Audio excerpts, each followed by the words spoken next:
عليكم النتائج المخبرية التي I shall present to you the laboratory results we obtained when testing the blood obtained from cupping. وقد تبين The results were as follows. من هذه Firstly, ما يلي. the forms of the red cells were always unnatural, such as pure cells, target cells, cronated cells, spherocells, cells, and hyperchromesia.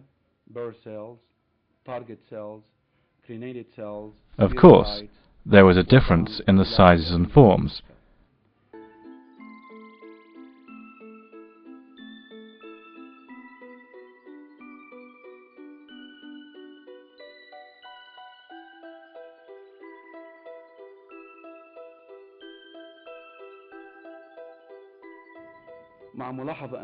We took blood samples immediately after cutting the skin and before placing the cups so as to avoid the effect of the cup's pressure on the cells.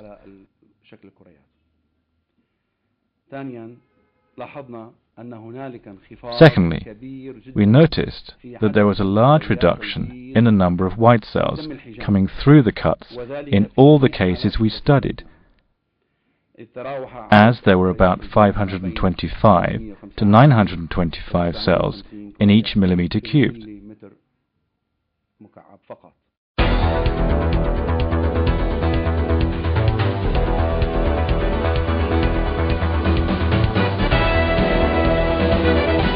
تابعت موضوع الحجامة من أول ما انطلق في الفريق الطبي بال99. I have been interested in cupping since the medical team began to deal with it in 1999. I have contributed to the study through statistical analysis. I have conducted many in-depth research projects and many observations. We performed some research through statistics, for example, on diabetes, as a disease that has innumerable data. I took the ratio of blood sugar and made an experiment of it in the non-independent samples in order to determine the real effect of cupping on the blood sugar ratio. Through statistic analysis, I have found that cupping leads to recovery from diabetes with a significant statistical value.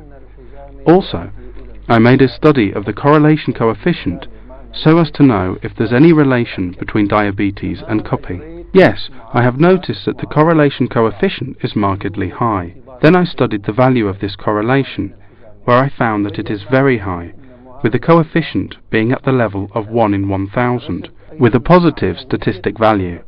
This level is scientifically valid to a very high degree. I made some studies related to haemophilia, where I also found that through statistical analysis, cupping is beneficial, with a significantly positive value. Some people might wonder about the methodology we employed when conducting the cupping, and whether or not the patient kept using medicine after treatment or not. In fact, the approach we adopted was that we allowed the patient to undergo analysis at the same laboratory and with the same apparatus before and after cupping. So, all the factors related to the patient were standardized, except the factor of cupping itself. For example, the patient who had been using medicine before kept using the same medicine. The patient who was on a special diet continued the same regimen. The diabetic patient with high blood sugar, who was not using medicine before cupping, did not use medicine after it, and so on. So, the only factor which changed was the cupping.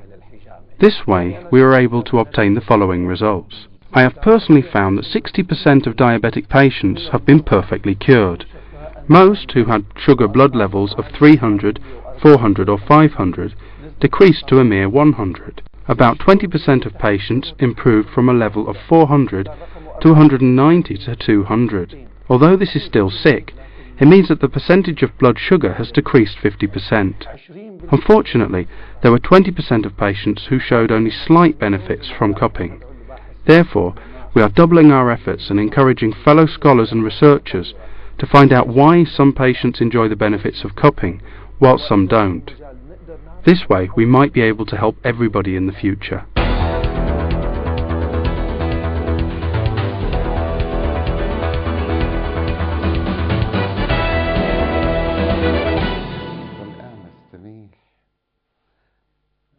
أحبائنا المشاهدين،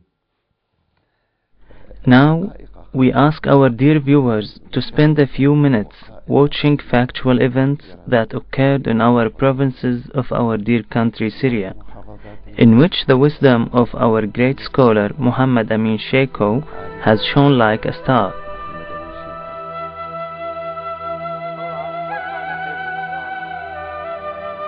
I fell ill and was taken to Al Basel Hospital, where I was treated for a month without any improvements. So I went home. I remained under medical treatment for a while, but was unable to sit or stand. I had to remain in bed the whole time. In other words, I was completely paralytic. I could only control my eyes and mouth. For 4 years we tried our best, but everything was in vain. Then they informed me of a person who was practicing cupping. I told them that I would like to have it done. The cupper came and we received him hospitably. He was a very nice man. I trusted in God and underwent treatment. After 15 or 20 days, my condition improved, and I could stand by myself. Previously, I had been unable to stand, sit, or raise myself. Now I could safely and comfortably sit without trouble. 10 days later, I improved even more, and after 4 or 5 days had passed, my condition was better still.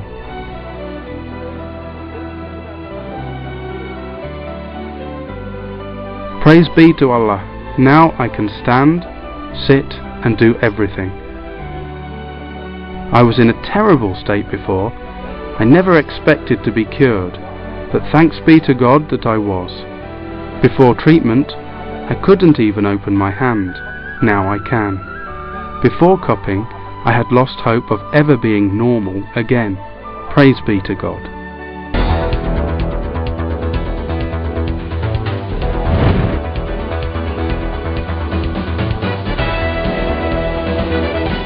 تفيد الحجامة كثيرا في تخفيف ضغط الدم وسكر الدم. I'm interested in the nervous system as it's the core of my specialization. Cupping has a role in controlling the blood to the brain. It also protects the cerebral vessels from thrombosis as it drives out congested blood and consequently lessens the occurrence of cerebral thrombosis. It also lowers the arterial blood pressure, which helps in reducing the occurrence of cerebral bleedings, and in activating the immune system. It reduces the likelihood of immunologic nervous diseases.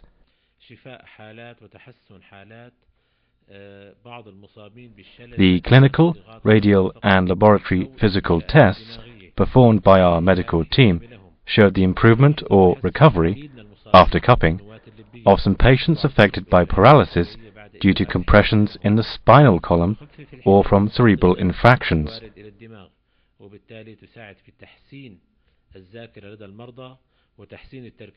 It was also noticed that many of the patients who were suffering from hernia in the nucleus pulposus have been cured and restored to full health following cupping.